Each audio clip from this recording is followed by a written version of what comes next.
How can we find hope and humor for the holidays? That's the topic we're going to be discussing today on this very special episode of Flourish-Meant. Today, I have two friends who are amazing guests. I have with me Andy Clapp, who is an author, speaker, and literary agent with the Kyle Agency. He loves to share the message of the cross, and he is the senior pastor at Mount Zion Baptist Church. And I also have the gorgeous and amazing Michelle Medlock Adams, who is a much sought after speaker. She is the best-selling author of over 100 award-winning books, and she's sold 4 million plus of those books. Together, Andy and Michelle have co-authored the Christmas Devotional, Hope and Humor for the Holidays. Welcome, Andy and Michelle. I am so delighted to have you on Flourish-Meant today. Thanks for having us. We're excited to be here. Yeah, thank you, Tina. It's great to be here. So tell the audience what inspired you to do this book on hope and humor for the holidays. Why are hope and humor both important to Christmas and to our lives? Well, I helped write the book because Michelle told me I was going to. So There's some truth to that, yeah. there is some truth to that. She called one night and she said, "Hey, you're doing this." No, for us, I think it's Christmas is our favorite time of year anyways. Because, it's the story. The story behind Christmas is that Jesus came. But for some people, it can be a hard season. And depending on who you are and what you've gone through, Christmas can be especially tough if you've lost someone or had relationships that have broken up or just going through sickness or trials.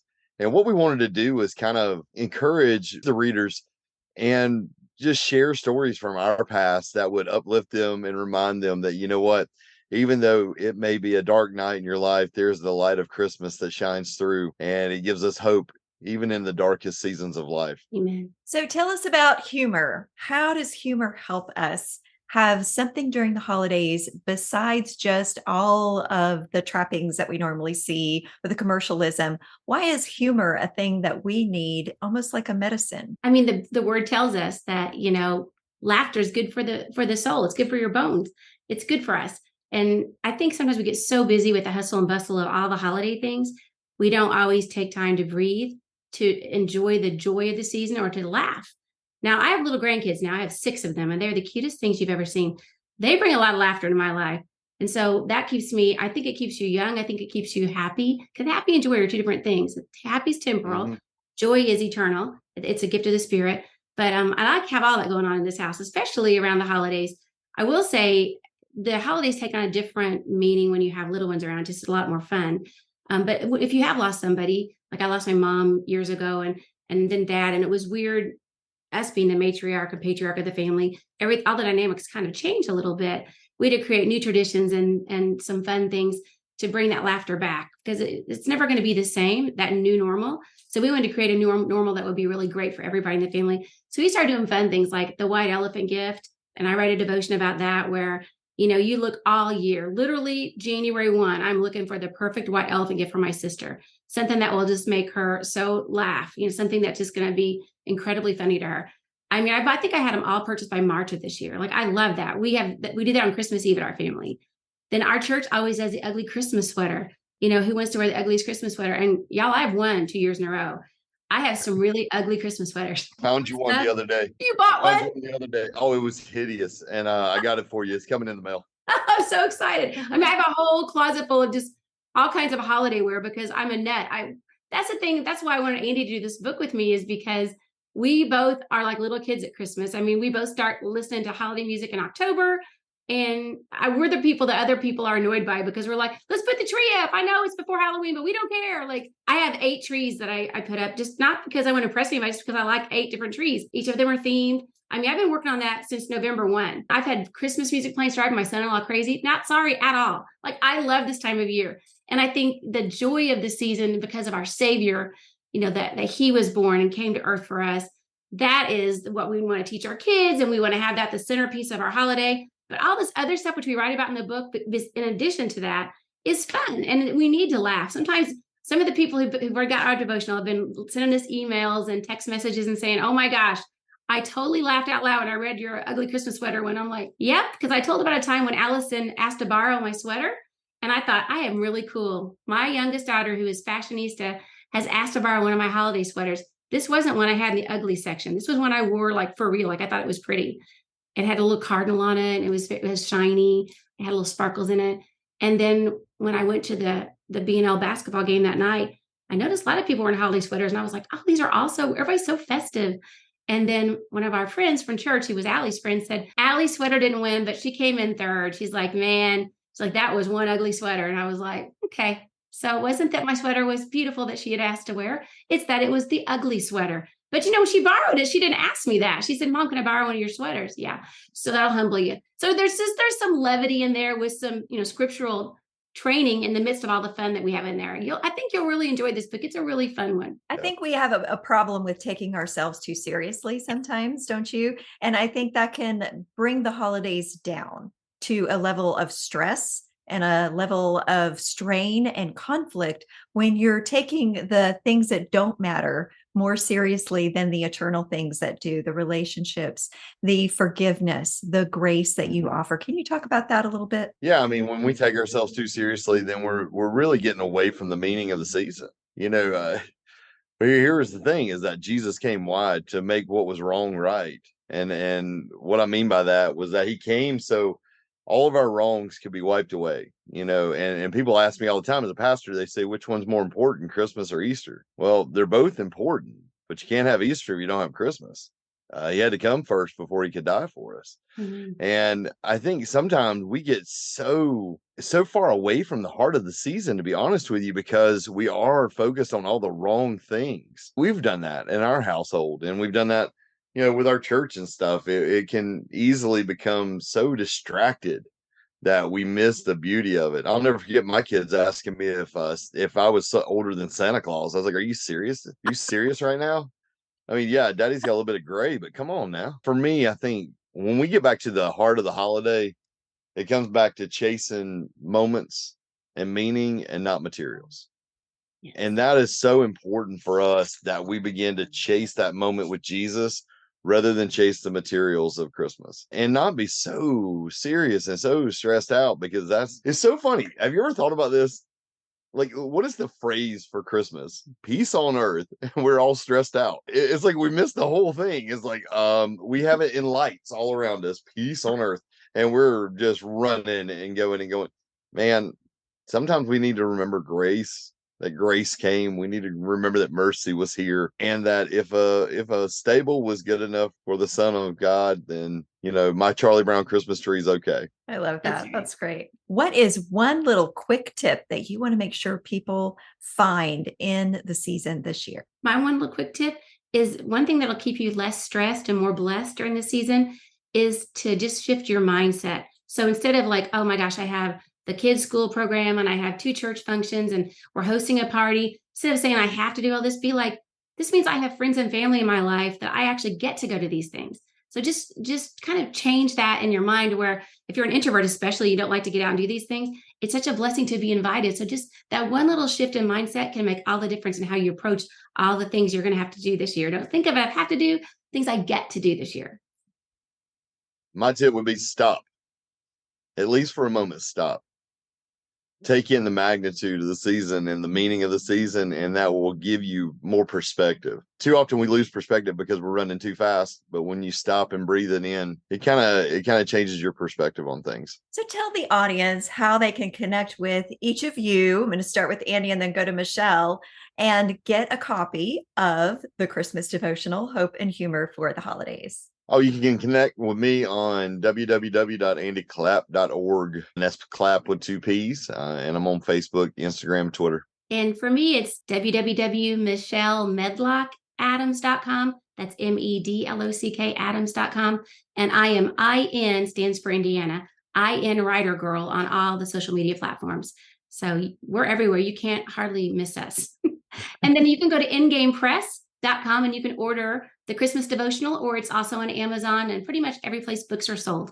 In this second half of our conversation with the amazing, insightful Andy Clapp and the gorgeous and successful Michelle Medlock Adams, we're going to dive into some practical ways that you can stir the seasonings of the season of hope and humor into your holidays where you are. So tell us what we could do to start with practical ways that we can start centering our hope on the right things and bringing humor into our holiday experience. One of the great ones I saw, to be honest with you, is I saw this a few years ago and we started doing it. We instituted it at our church. If you start on December 1st reading one chapter of the Gospel of Luke, you are finished on Christmas Eve. Yeah, because there's 24 chapters in Luke. Oh, that's cool. And so if you read one chapter of Luke, which, obviously the beginning of Luke is Gabriel's visit with Mary, and then you go all the way through the crucifixion, resurrection, everything. Then on Christmas morning, you have covered the ministry of Jesus from the Gospel of Luke. That is a great way to really get it centered. And having a devotional that will make you laugh, make your sides hurt. It doesn't take a whole lot of time, but it's worth the time because it does pull you back to Jesus in the season. I agree. I think a tip I would give is, especially with kids and now my grandkids, we always have done more for our kids than we probably should have, and we like to spoil them. But my girls are good girls. Now they're moms themselves and wonderful wives, and they're successful in their careers. Only by the grace of God, all that happened. But one of the things I think we did right, because it stemmed from my dad, is dad was real big on making sure that we understood, yes, we're blessed and we will do gifts, but that Jesus is the real gift. And one of my favorite things we always did, and we still do this with our family, is in the midst of all the craziness and the white elephant gifts and my mother's fudge that my sister has perfected now, and those chocolate oatmeal cookies and all the bad stuff we're not supposed to eat, but the rest of the year, but on Christmas Eve, it doesn't matter. You can just eat all that. In the midst of all that, we will sit all the family, whoever's there. And sometimes it's people that they're not blood related, but we just pull them in off the street. Just come be with us. We'll have a big group, and one of us will read the Christmas story. And sometimes we'll read a children's book Christmas story, but we always read from the Bible. Sometimes we'll be a double hitter, and other times it'll just be from the Bible. And I just remember one thing that my dad would make us do, and I say make because when I was a little kid, I'm like, can we just get to opening of the gifts? Because they would let us open one gift every Christmas Eve. So I was like, all this had to come first, and then we got to open one gift. So as a little kid, you're a little distracted. But dad would have everybody go around and say one thing that they were so thankful for in the year prior to that Christmas. And, by the time it got through everybody, it'd been a while. There's like 30 of us. And I was so filled up with just joy and love and blessings from just hearing everybody's little testimony service that as I got older, the gifts, they were like such a secondary thing. That was the gift. The reading of the Christmas story and hearing what God had done in people's lives that year, even if it had been a tough year, there is nothing more exciting than that, especially when the people you love the most in your life who are gathered there with you. So I would say, just like Andy, focus on what's really meaningful, and maybe if you don't have a tradition like that, maybe institute one of those this year, starting to read that Christmas story, and maybe have everybody go around and say what they're thankful for. What are some ways that we can deal with loss and pain and suffering and hardships in a way that still allows us to have the joy of the Lord, even if we're not in a place that's happy? So I talked about the grief that stole Christmas instead of the Grinch. I would talk about that a little bit in this. Anytime it's a first, that's difficult. The first anything, the first birthday, the first Christmas, the first holiday season is just difficult, especially if that person was a big Christmas lover. And pretty much everybody is. It was hard with my mom. I remember looking at that. I wrote an article called The Empty Chair once, because that Christmas dinner, that her chair where she always sat was empty. It liked to kill me. I couldn't fake my way through it. And that year we went to Florida for Christmas because I couldn't face the empty chair. I think you do what you have to do in the natural, make sure you get enough rest and make sure you're hydrated and taking your vitamins, and that you're surrounding yourself with people, that you're not, alone. Those are important things. But in the spiritual realm, it's okay to grieve. It says in the word in Ecclesiastes that there's a time to grieve. There's a time for tears, but not to just camp there, and to use this season to remember the good times. There's so many fun Christmas memories I have with my mom and my brother-in-law who passed away of COVID in 2020. I have so many fun memories of people who've already gone on to heaven. And then when you think about the fact that they get to celebrate Christmas with Jesus, like, I'm kind of jealous, really. Like, they're waking up and being like, hey, Merry Christmas, Jesus. Like, that's a happy birthday, man. That's like, they're there and we're still here. So to be happy for them, that's also one of those kind of heart shifts where you just say, I'm so happy for them. Of course we miss them. And we always honor them. We'll tell Mama stories, and we'll tell Pastor Jan stories. He was our pastor too, at Christmas, more so than the rest of the year, it seems like, because we're all together. And then like our brother-in-law, Jan, he would always fix amazing, best breakfast ever on Christmas. And none of us are very good cooks, really. My sister's pretty good, but Jan was the best at breakfast. So, we've carried that tradition on. Now we're not as good on the biscuits as he was, but those are things that we continue to do. Make my mom's chocolate oatmeals, read the Christmas story like my dad did. We make that big old Christmas holiday breakfast like Jan did.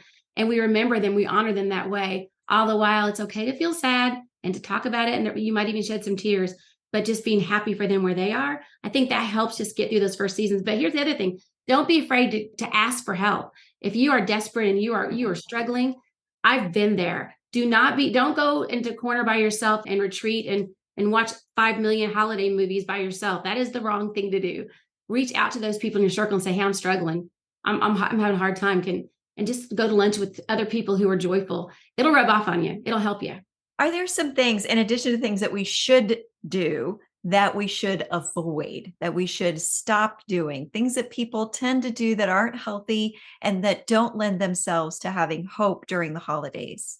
I would say, yeah, feeling like you have to overspend. You don't mortgage the rest of your life for a gift that's going to probably be forgotten in 6 months. And that's one of the things, honestly, I think that breeds hopelessness is the January bill statement coming in. You can't buy Christmas and you can't buy family, but just being together is one of the most important things, because that's going to drain hope out of you. And it comes from our consumerism mentality. But here's the thing, the greatest gift of Christmas is not in a box. It was in a manger.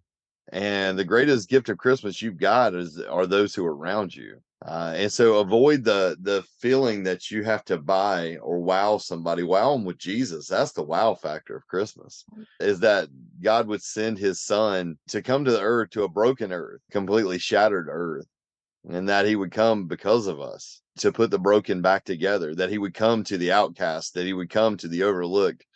That's the beauty of it. And so often we're driving ourselves crazy in the Christmas season because we're trying to do all these things that honestly, it's not adding anything. It's just taking away. And so get it back to Jesus, but also just do not feel that need to overspend and to try to buy. Joy is something you can't buy, but it's something that can be found, and it can be found in Jesus. That baby in a manger brought joy. I'll add to that. I think one of the best Christmases we've ever had at our house with our immediate family was a year when both Abby and Allie were at out-of-state colleges. So that was expensive. That was a very expensive year. We'd moved one to Los Angeles and one to Palm Beach, Florida. And look, we were working our guts out to try to pay for everything, And so Christmas that year, Jeff and I just said, look, we're not buying each other gifts. And the girls are going to get a couple of things for their dorm rooms. And but they're going to go to college and we're going to pay for it. They're going to be debt free. They're going to have to get student loans. And we all understood that. But what Jeff did, which was, for me, this would not be as special because I'm a writer. So for me to write a letter and tell you how much I love you, I mean it, but it comes easier for me. But Jeff's a CPA. My husband is not a writer. So for him to write a 2.5-page letter to me, that took some love and some time and some thought. I still have that letter in my Bible. That was one of my favorite gifts he ever gave me, because I knew how much time he'd invested in, and that everything he wrote with all the scratched out words and everything, he meant them. He really, and it was the most precious gift ever. And so I think we do put too much focus on the big wowie gifts. And then we post on Facebook, look at the ring my husband got me. You know what? That is not what this is about. It is about so much deeper things and that time together. And I'm so grateful that I have family to celebrate with. I get both my girls this year. I have to share them with in-laws now. They're both coming to my house this year. I am ecstatic. I told them that's the biggest gift you've given me. You don't have to buy me one thing. Just that you're all going to be at my house. I get those grandkids Christmas morning. That is the best gift ever. So celebrate those things. And if you have to have Christmas morning on the 27th because you have to share this year with your in-laws, that's okay. Kids don't even know what day it is. You just take each moment and celebrate it, and then focus on the one who gave us this time together.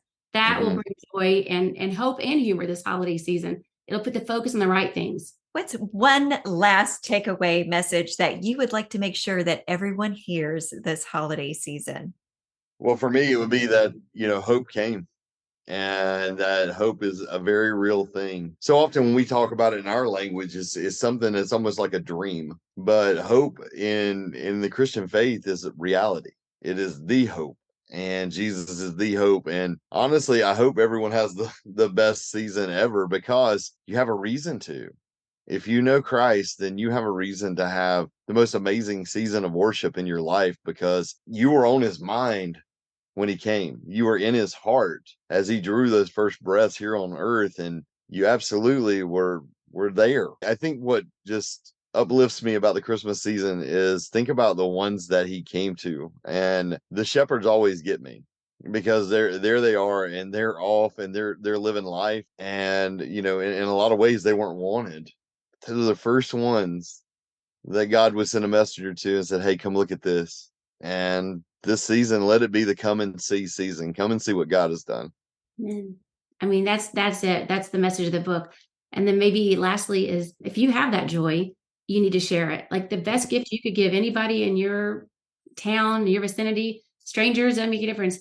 If they don't know that little boy that came in the manger as their Lord and Savior, if they don't know him this season, that's the very best gift that you could give them. And this is a time when it's not always easy to have that conversation with people, but people are a little more open to that kind of conversation around the holidays. So I just pray for those openings. I mean, I'm praying over people in the frozen section of the grocery store. I don't care. I don't care what people think, because that I know that's going to be a gift that will keep on giving. You can't ever outgive Jesus.